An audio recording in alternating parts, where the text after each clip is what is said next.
where she goes, and whatever, that's fine. But, I mean, what do you do to fill up the day? You think maybe all your kids would just get it really quick, or almost all of them? Maybe they do, maybe they don't. And what do you do with At them? the same time, what are you gonna do with the one that's, okay, well, I have, 80% of my kids got this, and Yeah.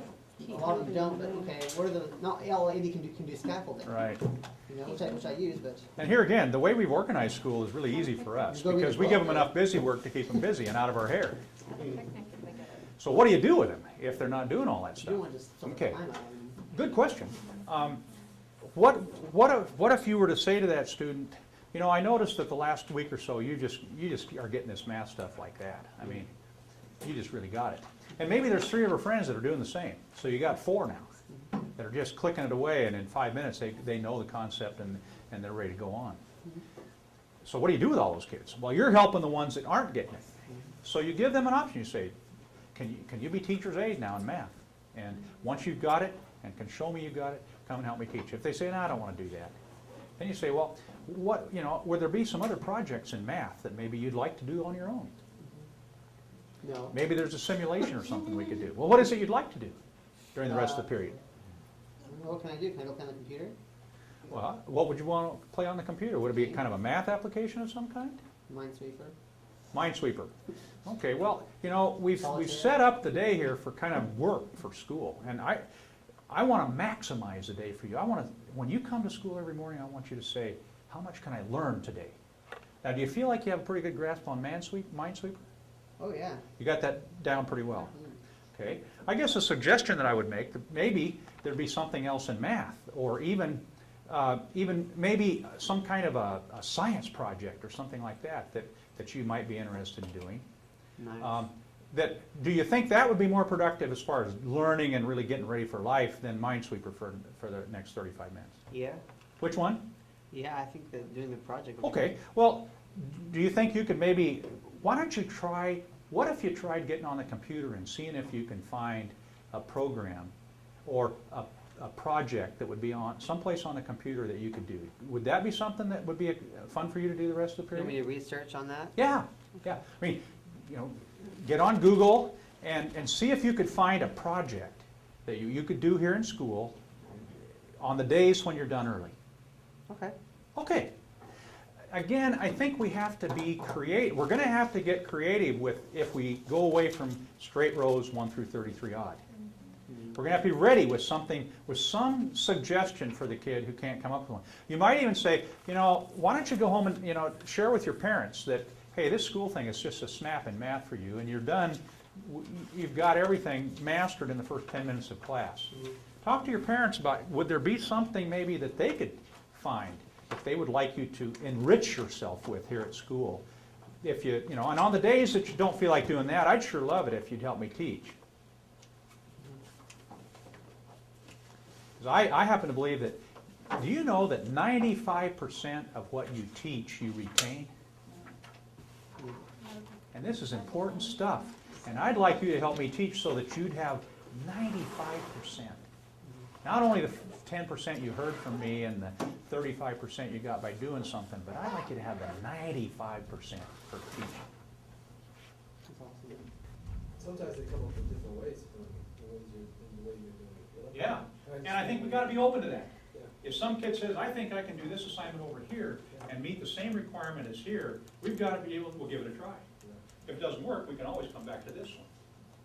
Because most subject areas, there's an enrichment part to it, where you can Yeah. take it, run with it. Activities that are in the book already. Or make it a choice project, Mhm. where maybe you can put, And if grades are important to them, you say, I'll give you A++ if you do that. Right, Or I'll send a note home to your parents, if you do that, or we'll have you get up in front of the school and show us the stuff you can do. There's all kinds of creativity, I think, if we can break out of the mold that every kid has to do exactly the same as everybody else. Now, you're going to get some resistance from the people who meet their needs by being 2 points ahead of everybody else.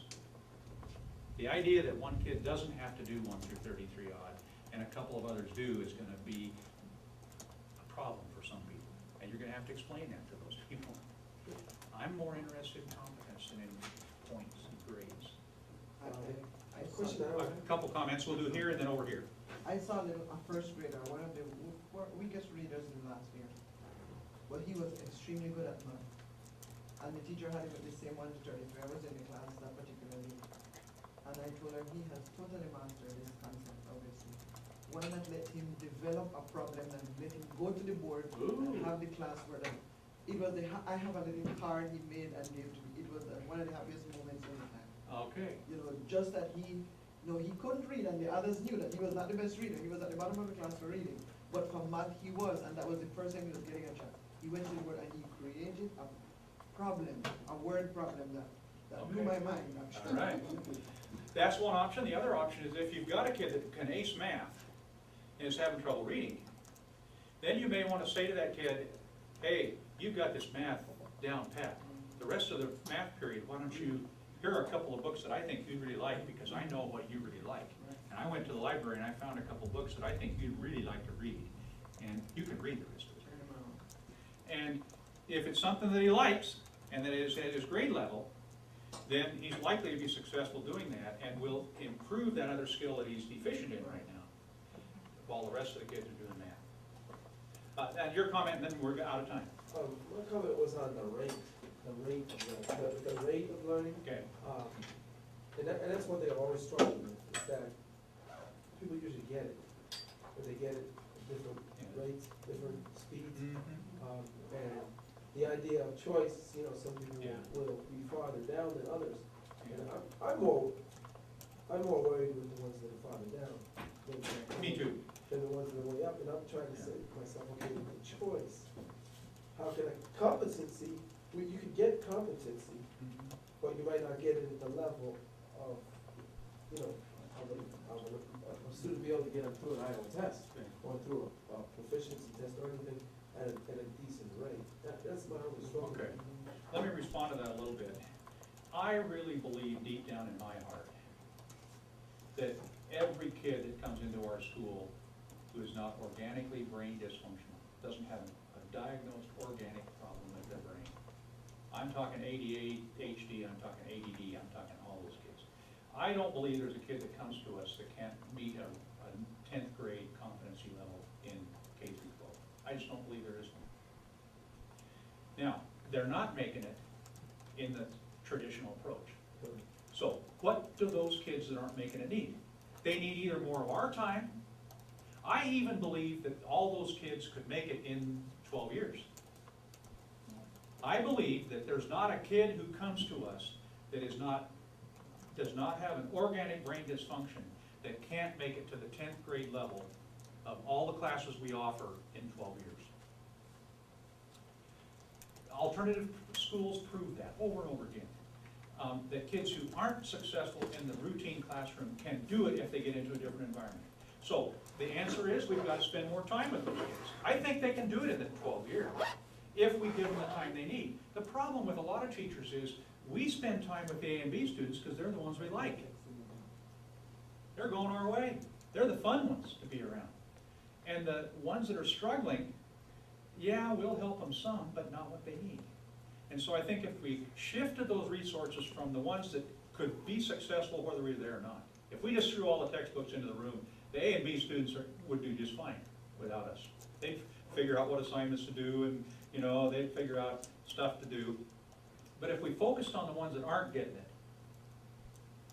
I believe if we gave them success experiences, I'd like to see us do math and just say, you're in math class now. Freshman, sophomore, junior, and senior, you're in math class. You can go as far as you can. And we'll help you get as far as you can in math, but we're going to guarantee you that we're going to get you through Algebra 1. In 4 years, we're going to make you successful. You're going to be able to do Algebra 1 and geometry in 4 years. We'll guarantee that to you. But you might be able to do calculus. Now, what happens is that teacher's going to have to be able to drop in to the kids that are doing pre-calculus and then go over here and drop in with some that are doing Algebra 1. And have some of the other teacher aides kids that are helping him with that progression. But what would be the problem with us saying, you're in math 1, 2, 3, and 4. You're just in math class. Most states require 4 years of math anyway. So we're saying you're in math class. And we could leave them in 9th grade, but some in the 9th grade might be doing Algebra 2 and some might be doing pre-algebra. But it's going to take a creative teacher to be able to, in that class, be able to drop in with the ones that are doing pre-algebra and the ones that are doing advanced math. But I think we could do that. And the ones that are really bright, we could get them advanced classes because they don't need us to do that. They just need an occasional drop in by the teacher. The other kids might need more time. So I just,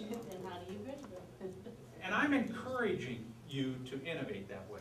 Many of our schools are small enough that it only takes 3 or 4 people to convince, and you could do that. If you were in a huge public high school with 5,000 students or 3,000 students or something, it's pretty hard to turn that whole thing. But our schools are small. And I'm saying that J2E, Journey to Excellence, gives you permission to experiment with that kind of stuff.